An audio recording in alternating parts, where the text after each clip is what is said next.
So welcome, friends, to this Wednesday evening Dhamma discussion and meditation. So looks like not too many people are joining tonight, probably because of perhaps traveling on this holiday. But so I want to this evening finish up the discussion we were having in the last couple of weeks on the Seven Factors of Enlightenment. Now, these are the qualities of the mind that we cultivate, especially when we start practicing the Vipassana meditation, or practicing the four foundations of mindfulness. In Vipassana meditation is where these factors of enlightenment play their progressive role, as opposed to just practicing concentration. If you're just trying to concentrate on one point and quiet the mind, and then some of these factors might be developed, but not all of them. Anyway, so the last couple of weeks we've covered the enlightenment factor of mindfulness.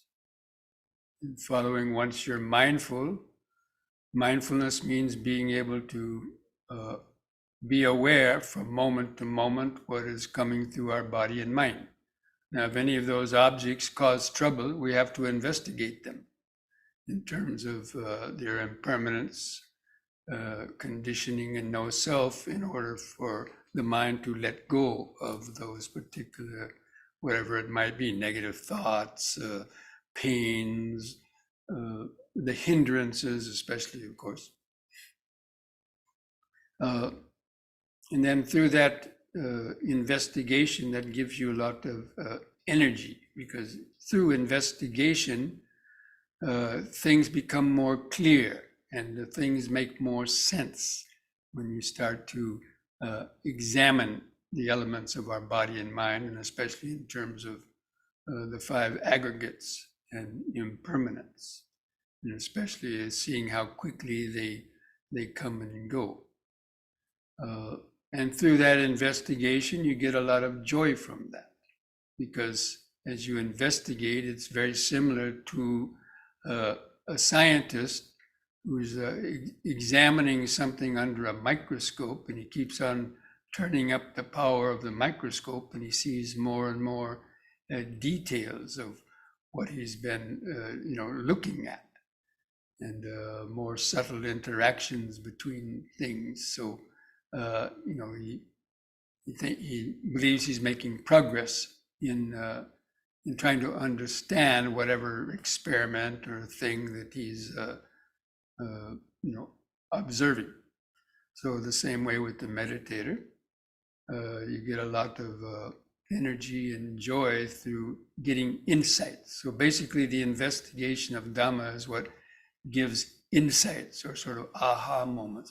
That's what impermanence is. That's what attachment is, and various things you've heard about in the intellectual teachings, but now you're directly observing these phenomena in the mind. And so therefore, when you get those insights, that gives a lot of joy. And that then the next factor of is the tranquility, because of that joy and that detachment from the things that you've been observing, and that understanding, the mind becomes more tranquil, and the whole body and mind becomes more tranquil, because you're no longer reacting to things like moving around because of pains, or looking at this and that noise that might have happened, or getting carried away in your thoughts. Through all of that investigation, then the mind has been able to let go of those distractions, and the body and mind attains what is called tranquility. And that is necessary to become concentrated. So the sixth factor of the enlightenment is the concentration. But it doesn't mean being concentrated on one point. It means the mind is fully anchored in the present moment, clearly seeing each moment coming and going, but without the mind reacting in any way. And with this wisdom and understanding that all the five aggregates are impermanent. Because again, this investigation is directed toward the five aggregates and the sixfold sense sphere in particular, and understanding how the mind has, gotten caught up in those type of attachments and aversions and reactions, and now you've let me go of all that. So the mind anyway becomes concentrated, and that usually refers to attaining the first jhana, although it could be access concentration, but generally the first jhana. It means the mind is, the hindrances have been all overcome, and the mind is just anchored in that flow from moment to moment, and without any reactions. It's not thinking about the past and the future. And so that concentration, if you maintain that long enough, well, that concentration also entails equanimity. So you become equanimous to anything that's impinging or coming through the senses. Nothing is no longer disturbing you. No thoughts, no sounds, no even body pains or other things, and the hindrances are not there. So the mind becomes, attains that equanimity toward anything coming through the senses. And if you maintain that equanimity long enough, then the sense of self and ego starts to fade away, because as I've mentioned many times before, the sense of self and I that you have in the mind or the consciousness, that's dependent on your identification with things of the past and the future, and reacting to either pleasure or pain, and thoughts of the past or future. Those are all based on the self. So when you're no longer feeding that and reacting to pleasure or pain, or no longer thinking about any objects, that means you're no longer thinking about the past or future. Because the ego is specifically identified with those, it starts to fade away. Because as I mentioned many times, the ego is not any solid thing in your mind. It's just an illusion. So it starts to fade away. And if you maintain that long enough, you reach that total transcendence of dualistic perception and transcend the sense of self and experience this kind of emptiness or cessation of the conditioned mind. And that is tantamount or equal to, entering the stream, if that happened the first time. But anyway, it's that experience of the unconditioned state. And that is considered the first stage of enlightenment. And that's why those are called factors of enlightenment. But many people, because they don't practice systematically and sustain that type of awareness long enough, many people don't, reach that sort of those final stages. They may reach some in-between stages, but it takes a lot of practice to develop those factors of enlightenment.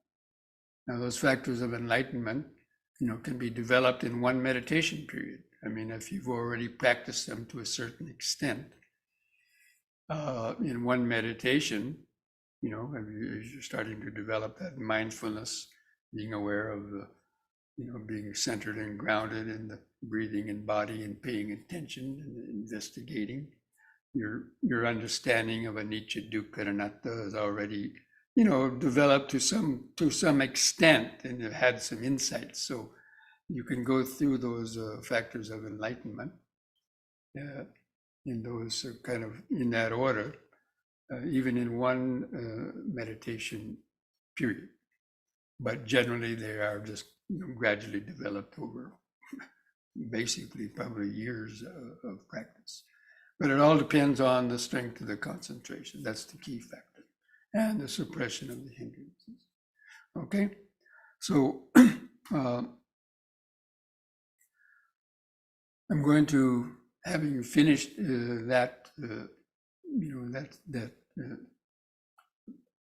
description of those factors of enlightenment, I want to open it up to any questions that you might have, not only on that those the 7 factors of enlightenment, but any other aspects about meditation or the Dhamma in general. So nobody had written down any chats before, but if any of you have any Dhamma questions that you like to ask or about the meditation, please feel free to do that.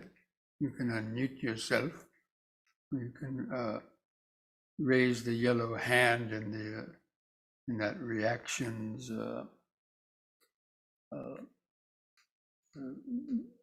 little icon at the bottom of your screen.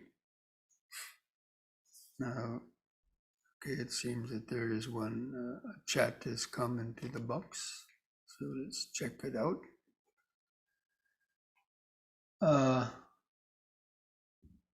Okay, this question says, where does the heart figure in the nature of the letting go, which are overcome by pure equanimity? Well, this question has been asked before about the heart. Normally we don't talk about the heart. Some people do, they make a big deal out of it, but it's really the mind. The mind is what's involved in the wisdom that's cultivated in the mind through the development of insight. I'm not going to go into the aspects about the heart, and the heart is a seat of consciousness and so on. But the Buddha never talked about that specifically. So it's all about understanding the mind and the nature of the 5 aggregates and the nature of how the ego is created in the process of thinking and reacting and learning how to transcend that. So in that practice, those 7 factors of enlightenment are specifically designed for disentangling the mind from its tangle of perceptions and reactions and the ego's reaction to that. So by the development of those factors and the insights, that sense of self is transcended. Now, theoretically, you could say the heart is, it's kind of a symbolic thing, because it's equated with selflessness, right? So, the idea of a mother with the child and so on. So she lets go of her ego, in order to protect the child, to raise the child, and to do what the child needs. And so that's selflessness, right? So the selfless nature of like parenting, or especially with the mother. So that's because she's let her own ego go for the sake of, maybe not totally, but at least giving up her, I don't want to go feed the baby because I want to sleep, or I can't listen to them screaming because I want to be quiet. So she doesn't she gives up that part of the ego. So in the same way, when we develop the insight meditation and we starve the ego of its 6 objects of desire and aversion, then it is said you reach that pure awareness, which we could equate, if you want to use the term heart, then I would say that would be when, you'd say you're, thinking from the heart or something. But anyway, I don't use that term much myself because the Buddha didn't use it really. This is more kind of a new age thinking and all that. Not that it's not right, but anyway, stick to the Buddha's, how the Buddha described it. Okay? So, any other questions?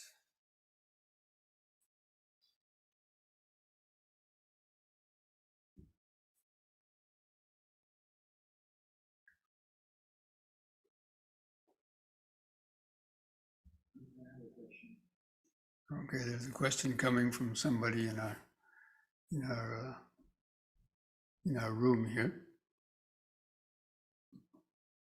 Okay, what is the question? So can we utilize like this factors and enlightenment based on the meditation? Like basically, if you're dull or some drowsy or something, then certain factors, or what is the practical aspect? Can we use this factors of enlightenment? Can we switch between these factors to new factors? Well, the five hindrances are one of the subjects or topics of the Dhammanupassana.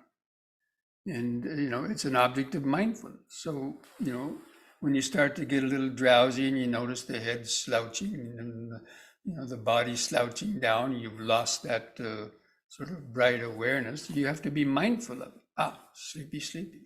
So that's the factor of mindfulness. And then factors of enlightenment? Well, that's a factor of enlightenment. That's the first factor of enlightenment, is the mindfulness. Because if we're not mindful, we go on sleep the whole meditation period until the bell's rung and you go, oh, what was I?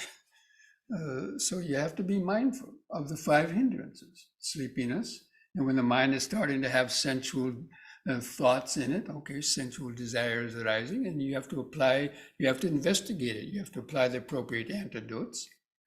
You have to muster up the energy to not just allow your mind to indulge in the fantasies. You have to apply the appropriate antidotes to overcome those hindrances, or aversion, or restlessness, or doubts. You overcome doubts through investigating and developing, getting insights and so on. So yes, I mean, those factors of enlightenment are, that's where they start. So you start with that. And especially with learning how to effectively observe the five hindrances, because they're coming up, they can come up almost any time. So you have to investigate that. Investigate the hindrance. What's the cause of this hindrance? Why does sleepiness arise? Why does sensual desire arise? Why does aversion arise? Why is the mind restless? And the why is because you've practiced them in the past. And how are they going to be overcome? Is by not feeding them and applying the appropriate antidotes. Like, just for example, if you're having a lot of aversion and negative thoughts about somebody, practice metta. Or if you're practicing, you have sensual desire thoughts, then examine that object as just being the four elements or some body parts. Instead of seeing objects as a whole, you divide it into its parts. So the mind loses its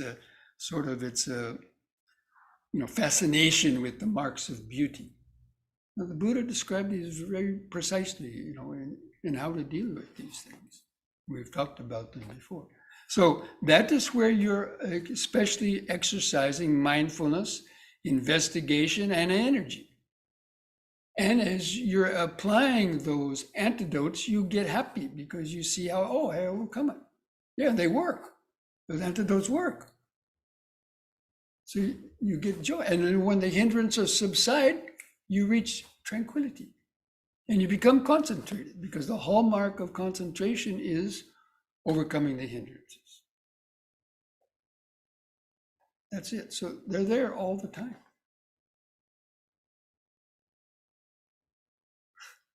Okay.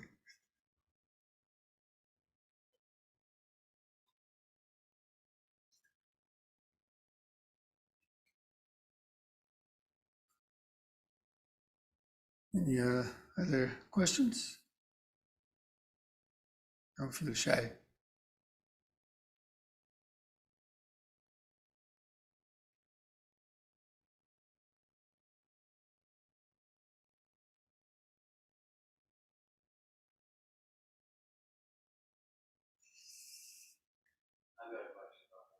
Okay, there's another question coming from our captive audience here.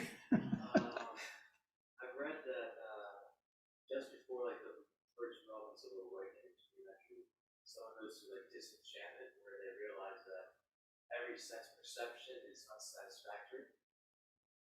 Yes. And then trying to square that, it's almost like a paradox. Every sense perception is unsatisfactory, but then people who are awake are very happy. It just seems paradoxical. Can you repeat the question for the? The question that came up from one of the people who are here at the center for our retreat coming up asked the question about, now he was referring to the 8 insight knowledges, which means disenchantment from the sensory perceptions, the whole field of perceptions.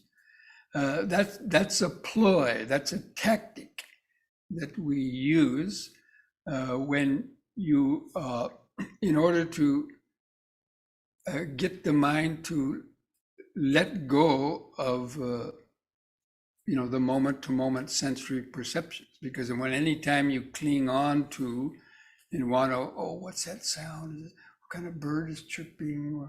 Or what's that? The mind, wants to examine and pay attention to perception, so it takes it away from the ability of the ego to finally, dissolve. So you see that as a hindrance for reaching that deeper level. So it's not necessarily in our daily lives and so on. I mean, we have to have perception and we have to move in the world, but we're talking about in meditation, when you you reach that level of, in that enlightenment factor of concentration, it would in this level of disenchantment.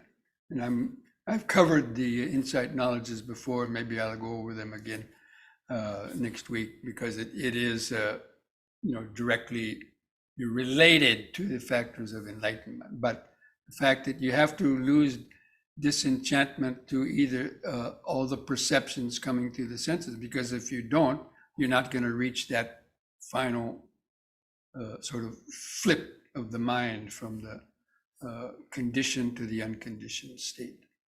So it's a ploy, what is called the appearance of terror and the appearance of danger are the middle insight knowledges. And it's a tactic, it's a specific tactic that we employ in order to get the mind to,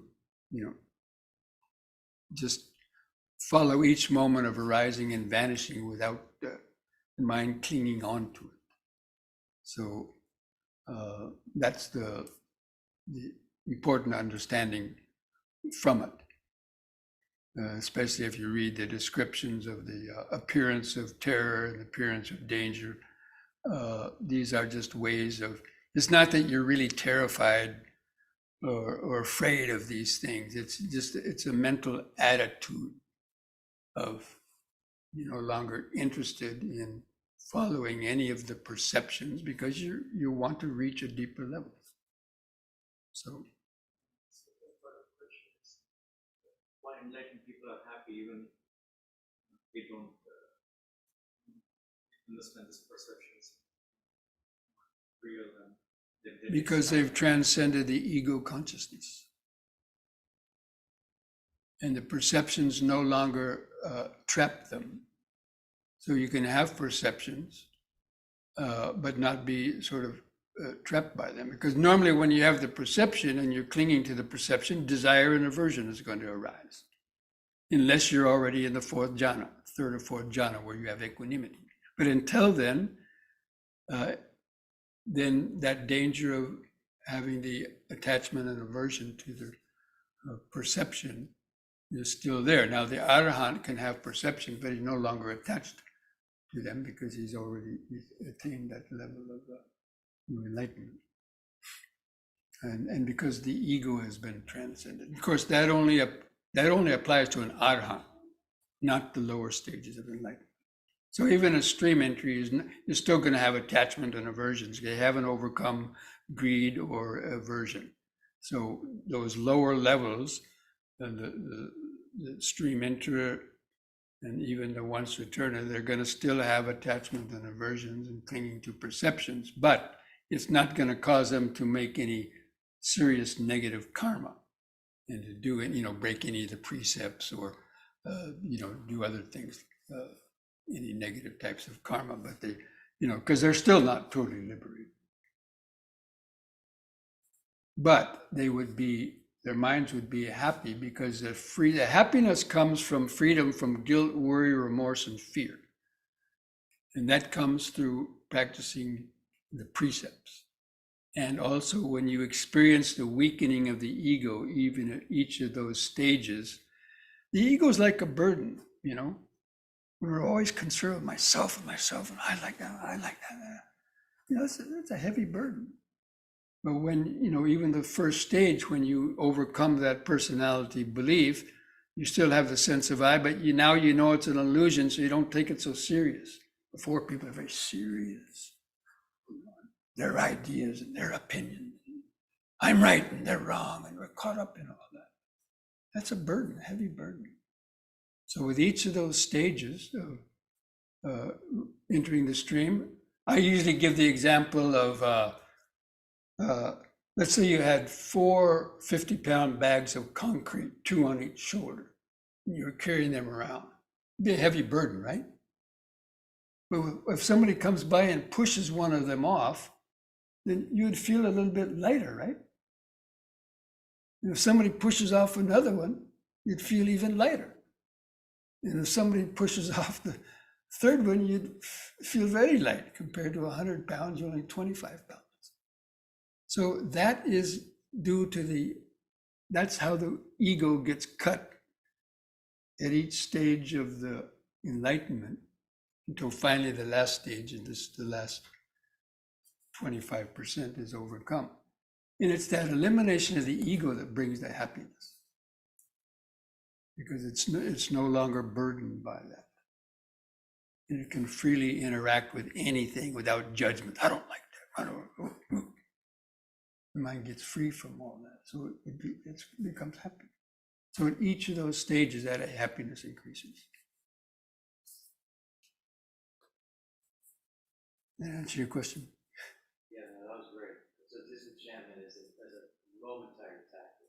Yeah, it's a ploy, it's just the same way as you examine the body is just 32 parts of the 4 elements. It's not that you're hating the body or disliking it. It's just your understanding, okay, it's like this. And you develop some equanimity toward it. So, all those different, levels of investigation, they're what I like to call the Buddha's high-tech meditation, employing the mind to examine itself and break those bonds of what it's clinging to. See, no one else in the world ever talks about that sort of thing. Only somebody like the Buddha, because he understood it so well and could explain it so well. Psychologists might talk about things like that, but they just give you some pills to take, but and then they cause their own side effects. But we can take these tools of meditation and become our own surgeon, surgically remove, the hindrances. using the powers of wisdom, concentration and wisdom. Okay, friends, I think maybe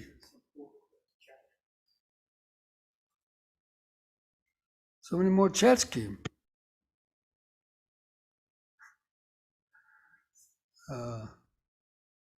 Bhante, when we meditate, we feel the thought is like you are in the thought, kind of, right? That I am in the thought. Well, you think that you're the thinker. You don't see it as a thought. You're thinking. You're caught up in the thinking. Yes. You have to be able That's to how we watch feel. the thought. Yeah, normally that's the way you feel it. Okay.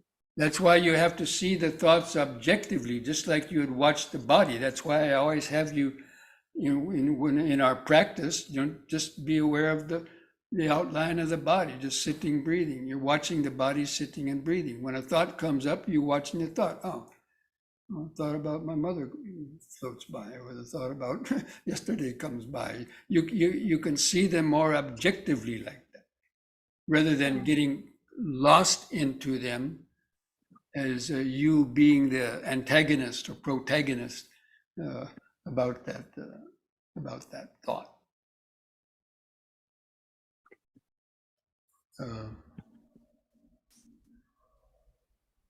So, let's see, what is this?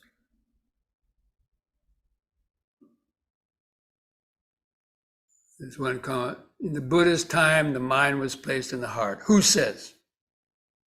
Who says that? What is the best antidote for fear? Knowing that fear is just a mental bubble. And it's just based on the ego, the fear of I might get killed, I might get hurt, or I might die. So it's rooted in the ego. So the antidote for that is understanding how the fear arises. And it arises because of the ego clinging to itself and the fear of any discomfort or the fear of anything that you don't like, you have fear. But it all comes back to the fear of getting hurt or sickness or fear of old age, and death. It's all about the ego. So when you overcome those stages of enlightenment, weakening the ego, that fear also weakens. So that's the only antidote.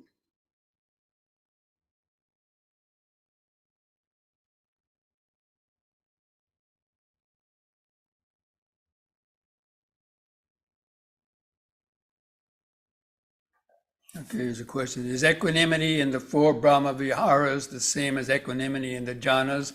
Yes, I would say so. It's pretty much the same or very, very close. Okay? And the same equanimity that you reach in the seventh factor of enlightenment, the factor of equanimity, that's equanimity also. So equanimity basically means the mind is not choosing between this or that, and it's not reacting to anything. So that's why equanimity comes forth in the Brahma Viharas after you've exercised metta and after you've exercised compassion and joy. Then you give up those three and you attain equanimity. But it has to be gradually developed. So yes, those equanimity in those three areas, Brahma Viharas, jhanas, and the seventh factor of enlightenment, they're equanimity, but they're gained by different methods.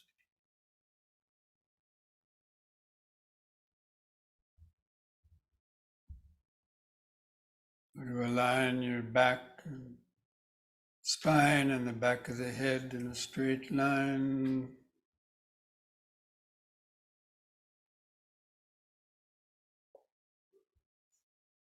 Keep your chin lifted up, level with the floor.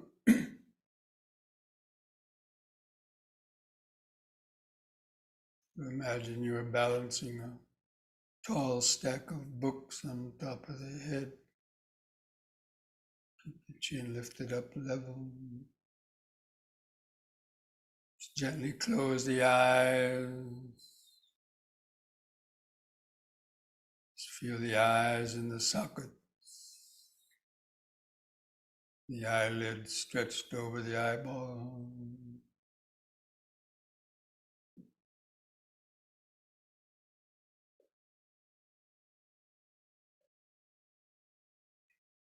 From that point, again, try to feel the outline of the sitting body, the general sense of the head on top, the arms and hands at the side,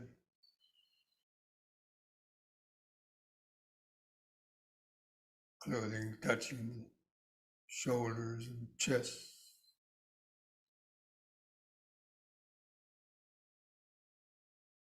Hands touching together, touching the legs, fingers.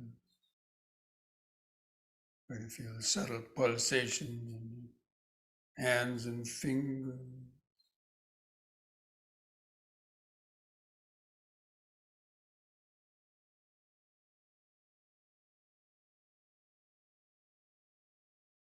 Try to feel the natural inward curve of the lumbar spine. Helps to support the weight of the upper body.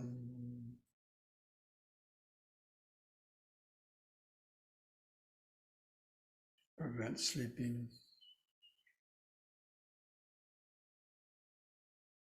Feel the buttocks pressing the seat.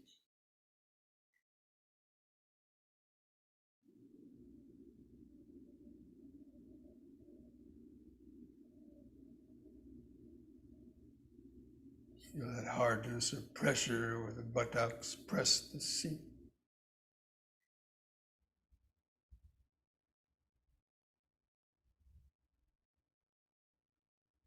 Feel the way the knees are bent and the feet tucked underneath.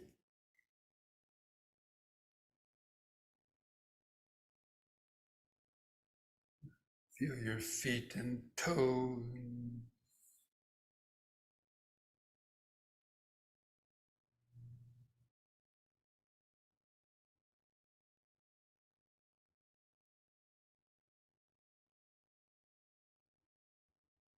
All those sensations that you felt while doing the yoga exercises, you should still be able to feel them in the body. Help hold your attention in the body, in the present moment.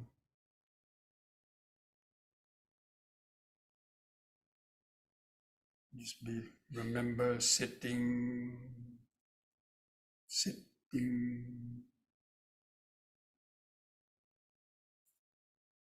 And let the awareness kind of rest on the eyes. And from that point, keep feeling the outline of the body.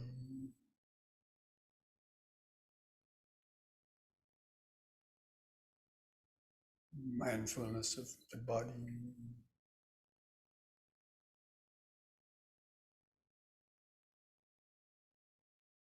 Then begin some deep, slow breathing again, like we did in the yoga. To oxygenate the blood.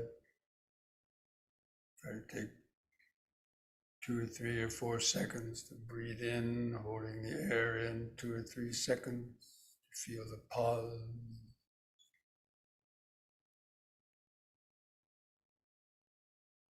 Feel the relaxing contraction of the out breath, the last bit of air go out of the lungs.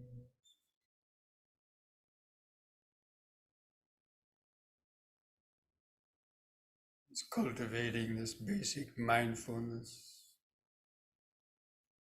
Breathing in, letting go of the past and future.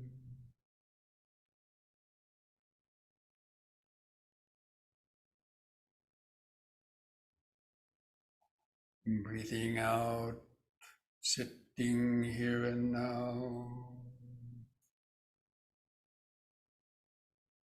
Breathing in, letting go of the past and future.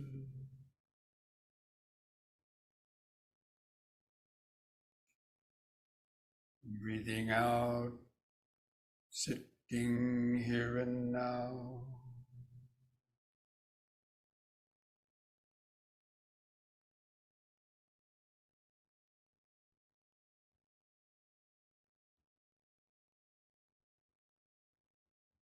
Now we're going to count the breaths from 1 to 10. Develop a more continuous focus on the breathing.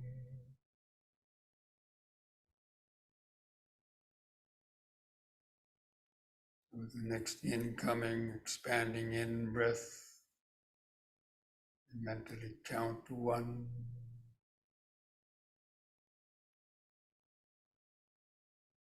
Feel the brief pause, and with the out breath, also count 1.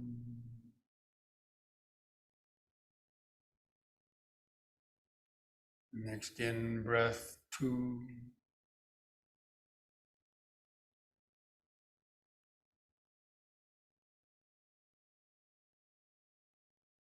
Out breath, 2. Just continue that on your own. Try to make it up to 10 without your mind getting lost or going to sleep. Mind gets lost or drifts off. Begin your counting at 1 again.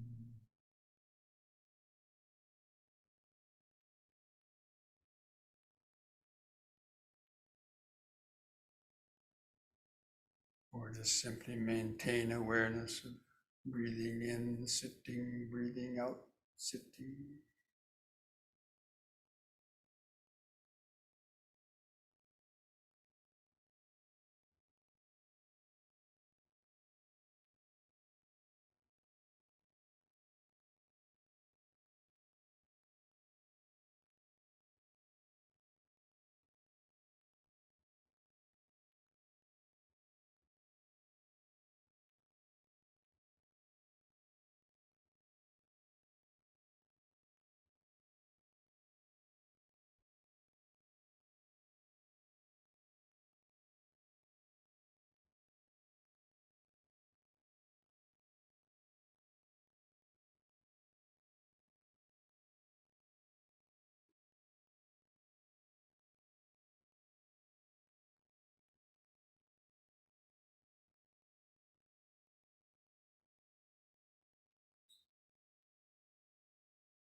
Then able to count from 1 to 10 without getting lost.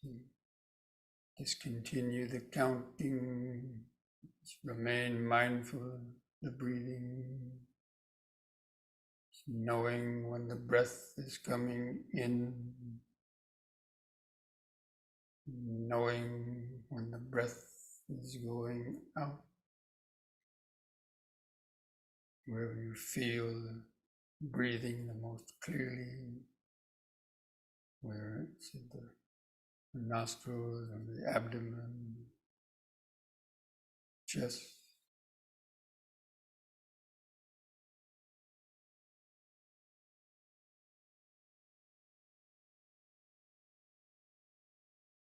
If it helps, you can use the mental notes as simply in, sitting, out, sitting. Reminder of the present moment, this breathing body. This breathing is occurring within the larger sitting body.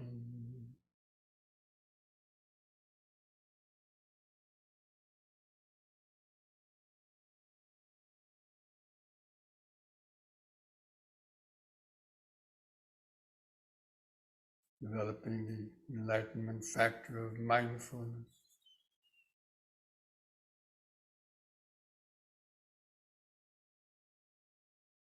Being mindful of the breathing body, different sensations.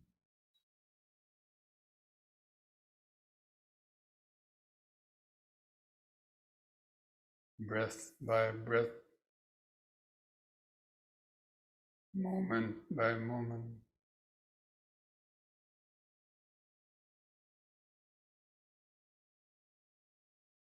Also being mindful of your thoughts arising. Let the thoughts come and go in the background.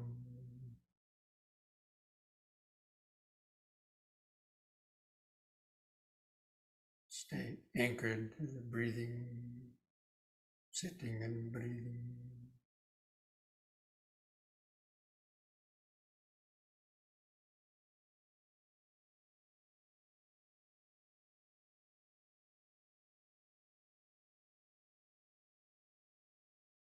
It helps you to stay more focused, feeling the body, feel the sensations of the body, or helps you to pay attention to more the breathing.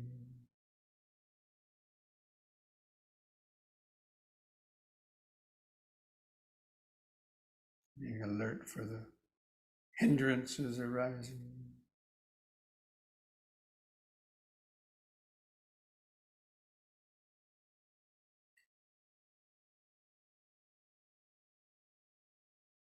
Being aware of the spine, if the head is drooping forward, the spine slouching. Be mindful, slouching, mindfully straighten up.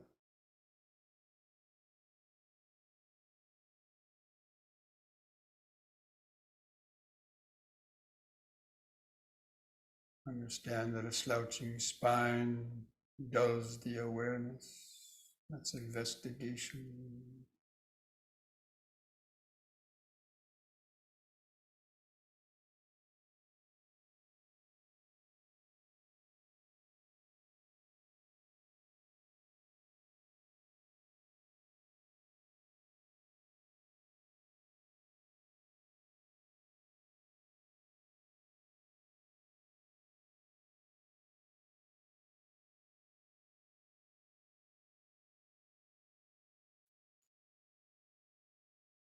The mind is clear or relaxed enough.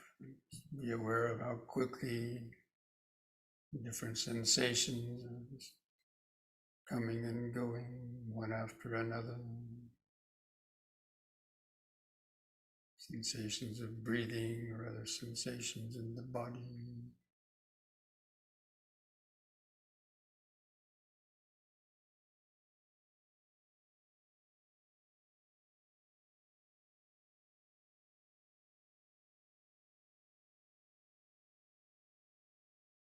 You can investigate this body. What is this body made up of? Just millions of cells, molecules, atoms,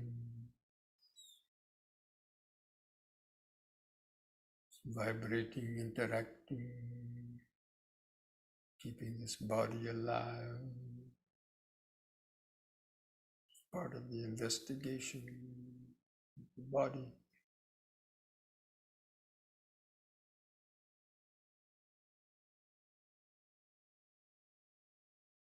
All the cells of the body live because of the oxygen brought in with the breathing.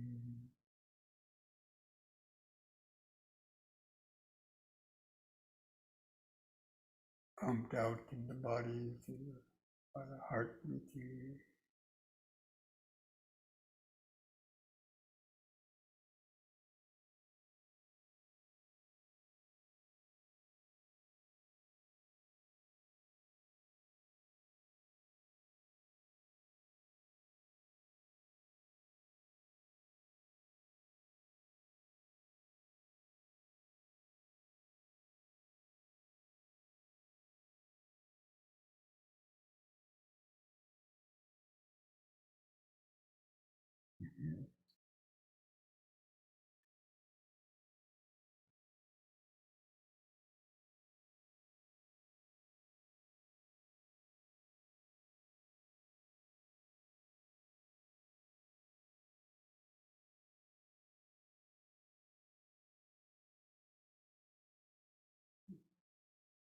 Being alert for any of the hindrances arising, applying the appropriate antidote, staying grounded in the body.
Within this breathing body, various sensations, some pleasant sensations, some unpleasant or painful sensations, many just neutral sensations. We're trying to take our mind's attention.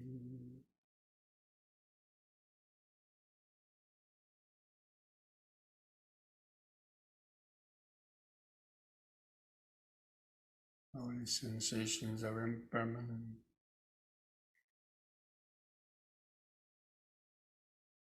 The investigation,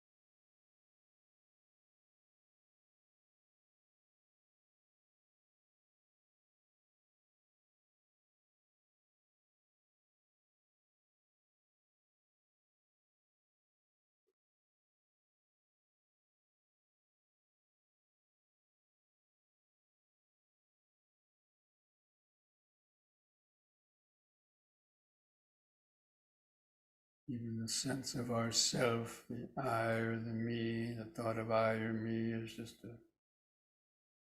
a thought within the mind.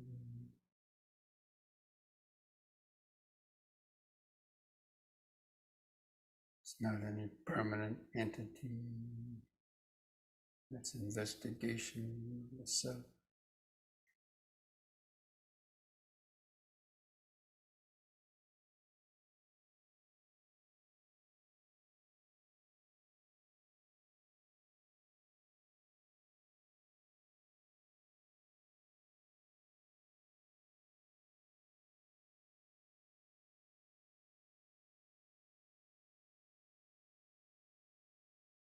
All attachments, aversions, fears, emotions, all are revolve around I, me, or mine.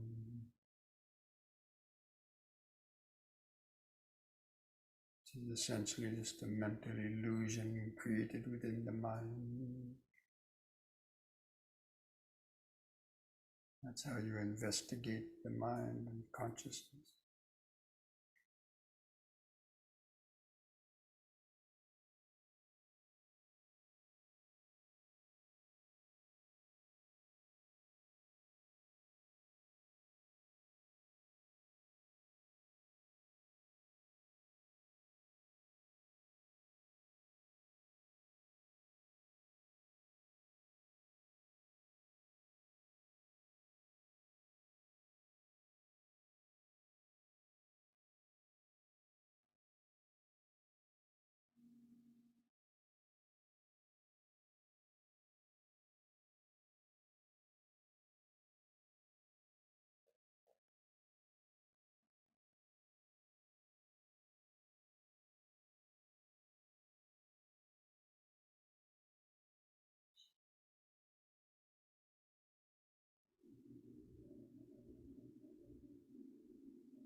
There's too many thoughts, the mind is drowsy, takes a few deep, slow breaths,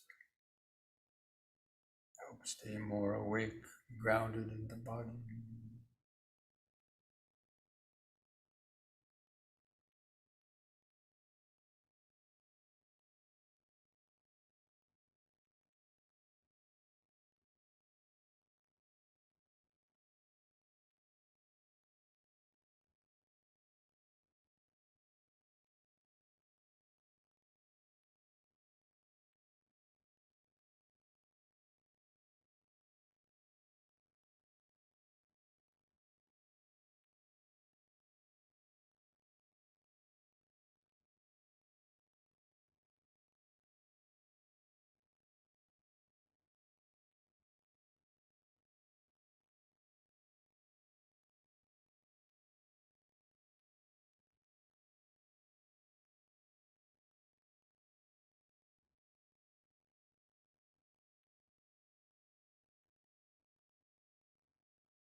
The mind is alert and has that energy to practice. It's the enlightenment factor of energy.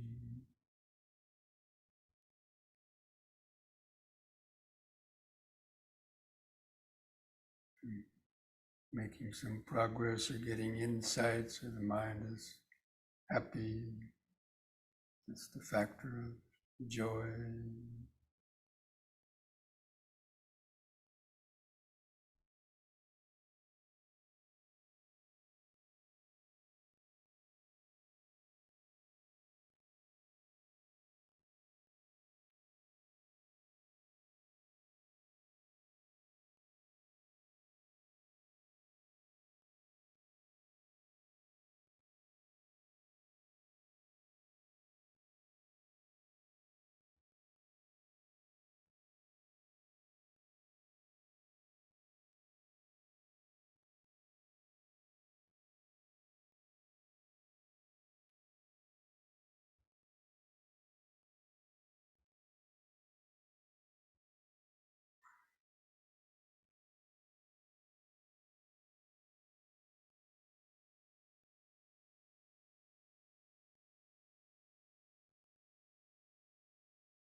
The mind and body become very still, tranquil. It's the factor of body and mental tranquility, with awareness glowing.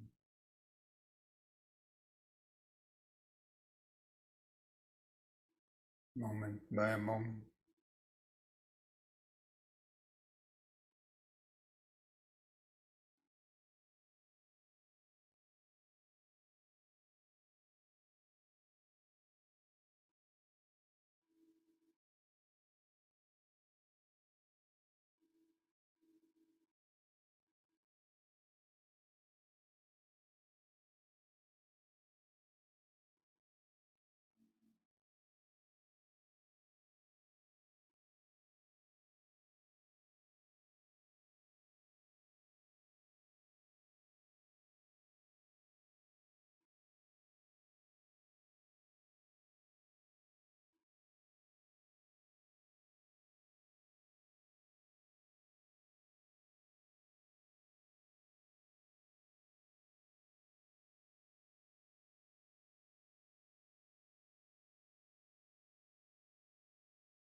Mind and body are tranquil without any mental movement.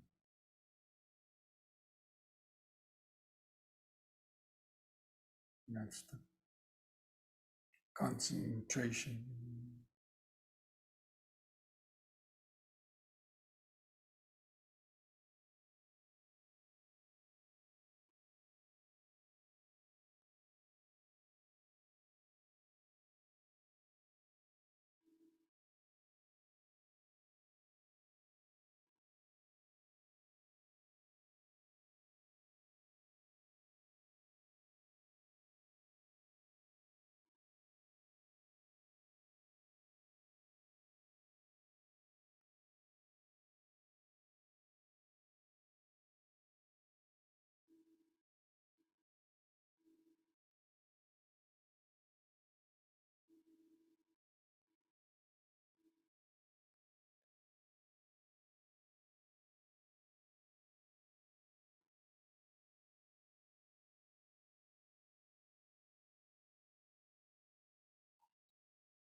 Body and mind are not reacting to anything.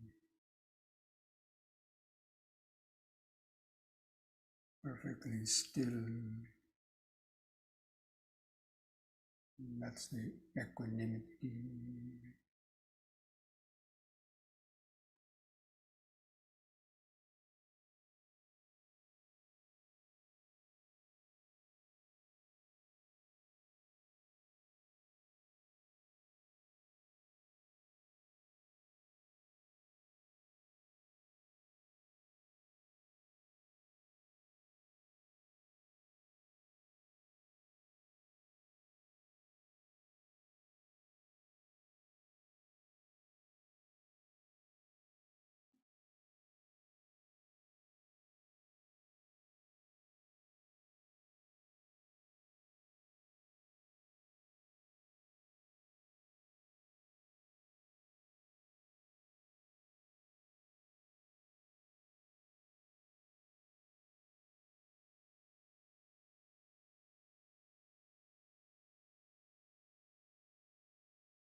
What perceptions or thoughts arise based on that sound?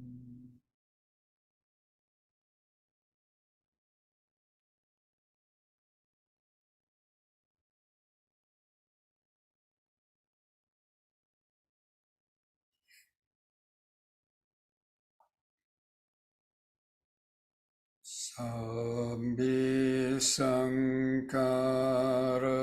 anichati yada panyaya pasati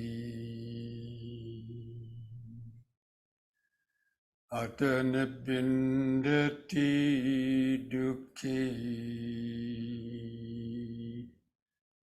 Esamaggo visuddhiya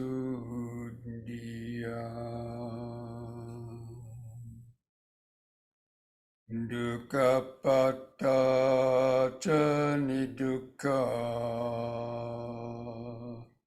bhayapatta ca nibbaya Sokapatta ca nisoka Hontu sabbi pipanino.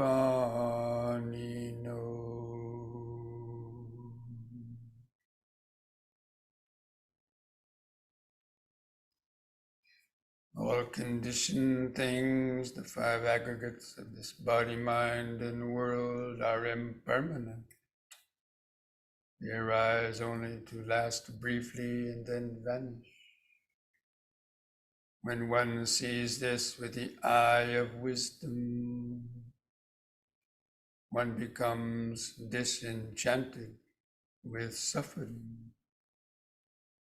This is the path to freedom. May the suffering be free from suffering. May the fear struck be free from fear. May the grieving be free from grief.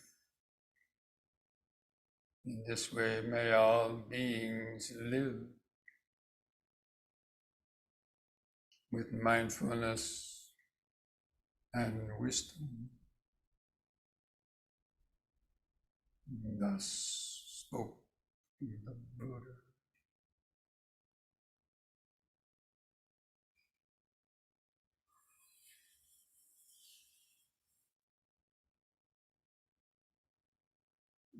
Place the hands at the edge of the knees. Take one more deep breath. Breathing in, stretch the head back, pull the hands on the knees to arch your spine.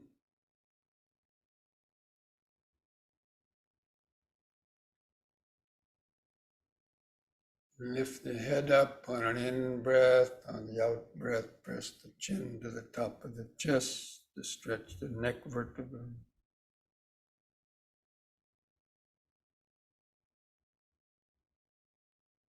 Lift the chin up level on an in-breath. Relax on the out-breath.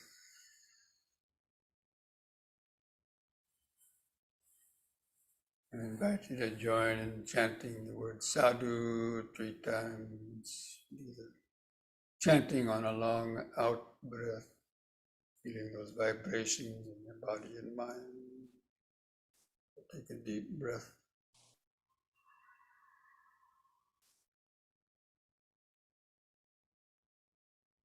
Sadhu.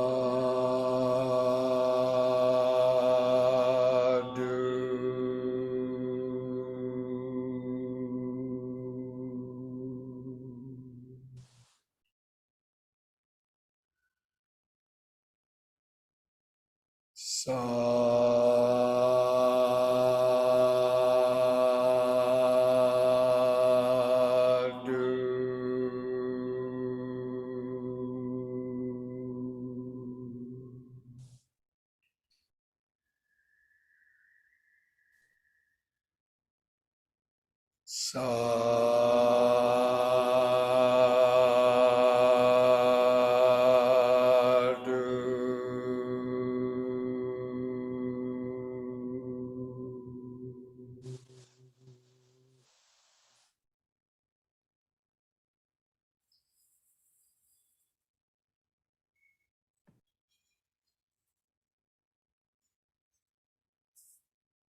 Okay, friends, so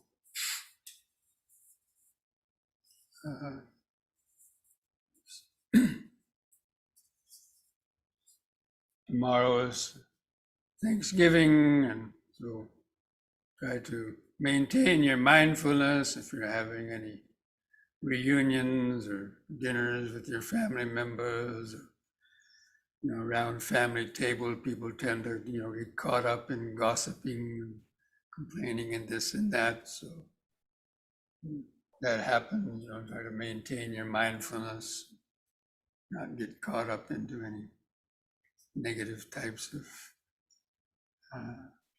talk and so on. But anyway, enjoy the holidays. Thank you. And as we mentioned on Saturday, the Dhamma talk, 1 o'clock, will be broadcast on Zoom. The morning meditation, I think, too, at 8:45. If you want to join in for that, the link is the same link as you're using for this program. It'll be the same link for the retreat, for those sessions on Saturday, and then on Sunday morning, the session on Sunday morning from about 8:45 to 11.